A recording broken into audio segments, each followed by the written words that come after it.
Sanibonani Mzansi. I am your host Candice Kumalo and I welcome you to another episode of the Health from Mzansi podcast. Whether you're braaiing in Mpumalanga, hustling in Hillbrow or chilling in Cape Town, Health from Mzansi is all you need to tackle anything life throws your way.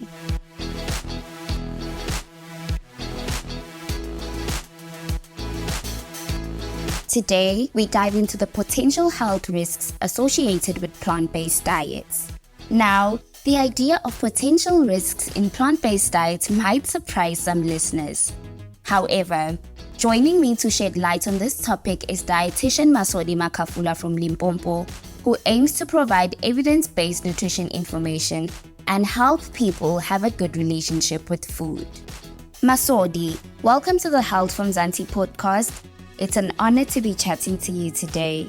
Tell us a bit about yourself and what it is that you do. My name is Masodi Makhafola and I'm a dietitian. It's basically to give any form of health prescriptions in terms of food to clients or patients in order to improve their health. Thank you for that introduction. We'll dive straight into today's topic, the possible health risks of plant-based diets. Masodi, plant-based eating is booming nowadays. So I'd like to know if there are any common nutrition deficiencies seen in individuals following plant-based diets. Yes, there are certain nutritional deficiencies. For us to be able to make it clear is to make our listeners to understand what is a plant-based diet. So when we're talking about a plant-based diet, it's a person that's restricting certain foods. Could be because of medical reasons or any other reasons. When it comes to plant-based diet, we usually have four, which are usually well known. We have your vegans, which are strict individuals that do not consume any form of animal flesh, dairy products, or eggs, or fish, or any of animal products.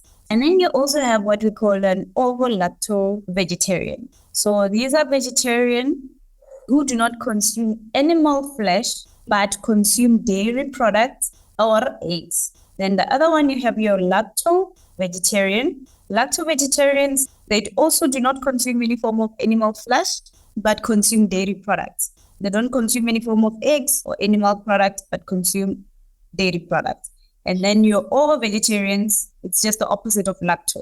They don't consume any form of animal flesh, dairy products, but consume eggs. So when you are restricting yourself from certain food groups, it makes one to be prone to have any form of nutritional deficiencies. In most cases, we usually see deficiencies of vitamin B12, iron, protein. You'd find that they do not have enough protein, which causes them to have any malnutrition, to be malnourished. For those who don't consume your vitamin B12 and your iron or zinc, when you have such deficiencies, it will be because you are not consuming enough meat. Most of their food sources they're usually derived from meat products. And then when you have calcium, it's usually the vegetarians that do not consume dairy products, because that is where we get our calcium from. Your milk, your cheese, or any calcium, any dairy products. And then for some, you'd find that they have iodine. For those who don't consume any form of fish, most iodine you usually find it at fish or fish-based products. So those are the nutritional deficiencies that one can have: your vitamin B12, iron, protein, calcium, zinc, or iodine. Before we delve deeper, are there any other potential health risks associated with plant-based diets? Yes, there are potential risks. Your risk may be you have some form of anemia.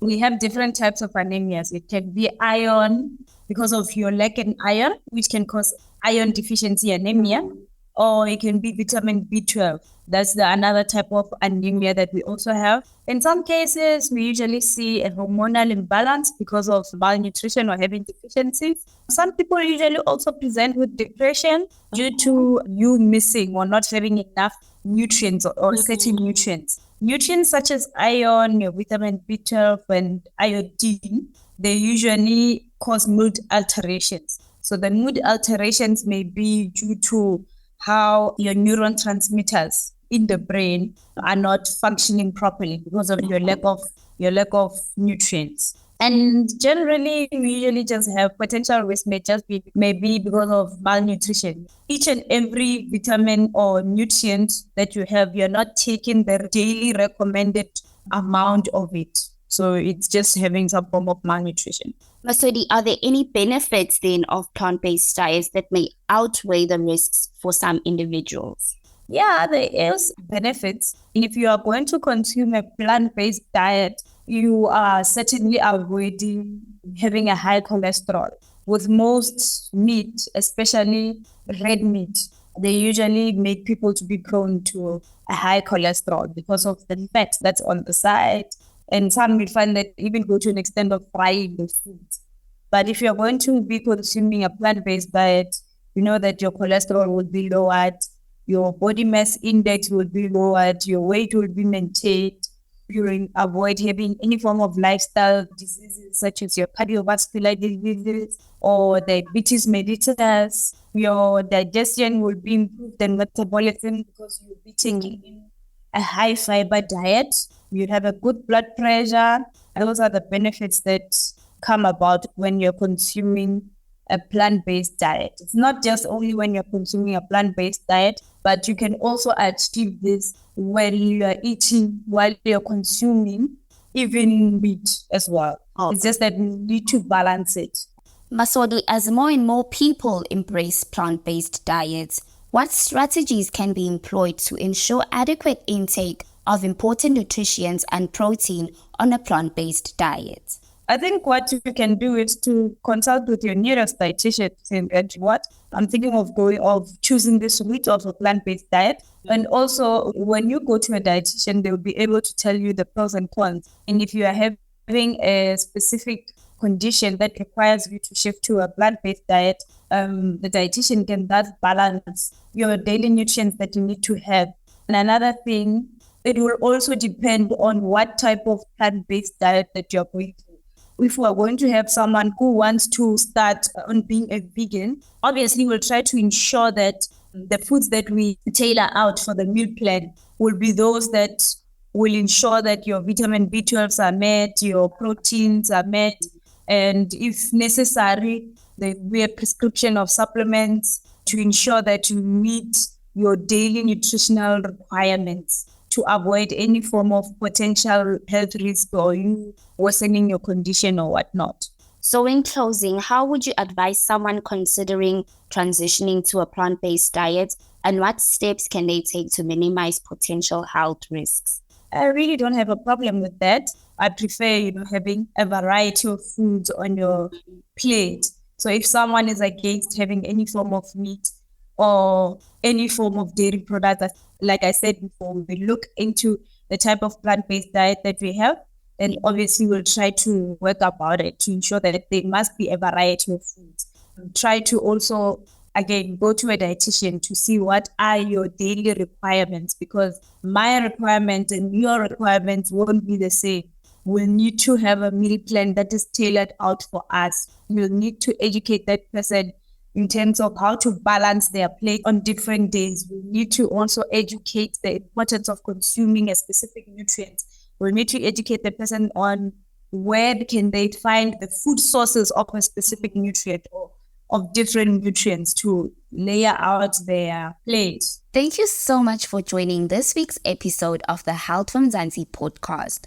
To find out more on being the healthiest version of yourself, visit healthfromzansi.co.za, or you can send us an email to hello@healthfromzansi.co.za. This is the Health from Zanzi podcast, and your ears are always invited.